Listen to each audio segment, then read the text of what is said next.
Okay, in this lesson, I'm going to talk to you about the role of government in India in influencing decision making that farmers take.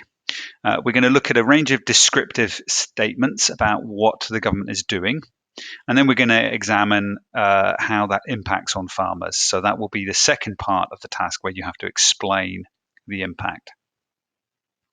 Now, obviously, the government gets involved in agriculture right around the world for a range of reasons, but primarily it's to increase the food productivity of the farmers of that country.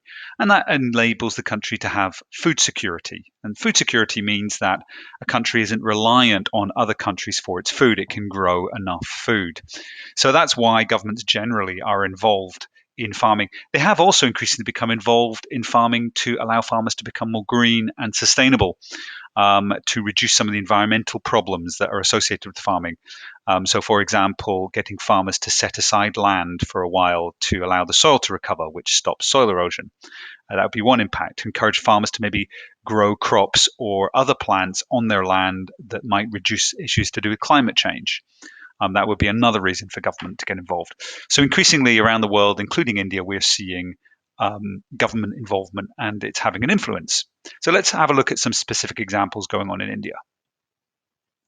Okay, so the first description of the change is that the government, many years ago now, going back 30, 40 years, has built a network of dams across the country, especially in the mountainous regions of the north. And the reason for that is it allows water that falls during the monsoon season to be trapped in these large reservoirs.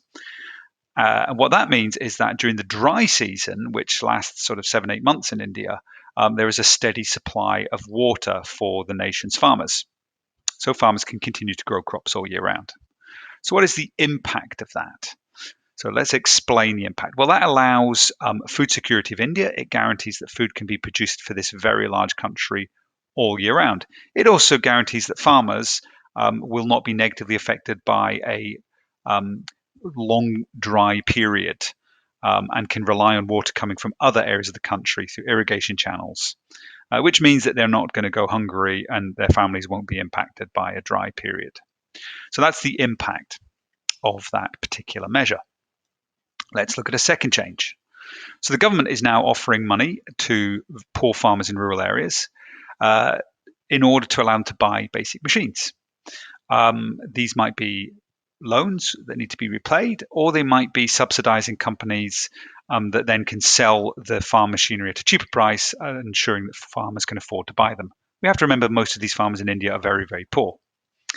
What is this? What's the impact of this? Well, the farmer can increase the speed at which they do the farming process, so their productivity increases.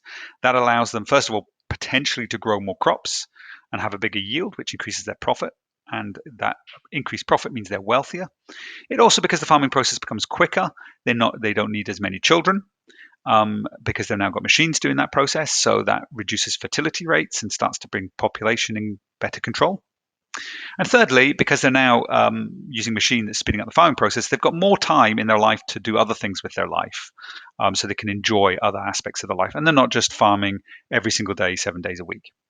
So that's a very positive impact. There is a negative impact of this, though, and that is that farmers often get into debt. And unless they get instant financial returns on their loans can often grow, and the debt can grow, and that can have a significant impact on the farmer's mental health as they become more and more in debt. But also, farmers often then go bankrupt, have to sell up their land to large farming corporations often, and then move to the city, which means that they become landless and can often end up in the shanty towns in places like Mumbai. So that's a negative impact of getting yourself into debt if you're a farmer in India. So let's look at a third change. So the government has government-run television channels that are just farming shows, endless, on an endless loop, and radio stations as well do this. And the idea there is to use these TV stations to educate farmers about new farming techniques, new methods of farming, new seeds, new fertilizers and pesticides that could be used. And the aim there is to make farmers improve their practices and become more productive, which increases the amount of food they're producing and also their own profitability. If we move on to another change. Another change that's linked to this is increasing the education of farmers by building rural libraries. Now, a lot of these farmers were never educated at school themselves or had a very limited education, and they certainly can't attend university or college to gain uh, better skills at farming. So they're reliant on information coming to them. So having rural libraries gives them access to information about new techniques in the same way that government-run TV stations and radio stations can achieve that same goal. So that's a positive impact. Finally, the government is doing a similar thing to a point I just mentioned above. They're offering incentives and loans to get farmers to start diversifying. So they're actively encouraging things like fish farming, which is something we've looked at, where you can put fish seed in amongst your paddy fields. Now, the positive impact of getting farmers to do that, or the government persuading farmers to do that, is they diversify. So if their rice crop suffers, they've still got fish that they can sell. Second of all, it increases the protein in the farmers' diets, so that's good for their own health.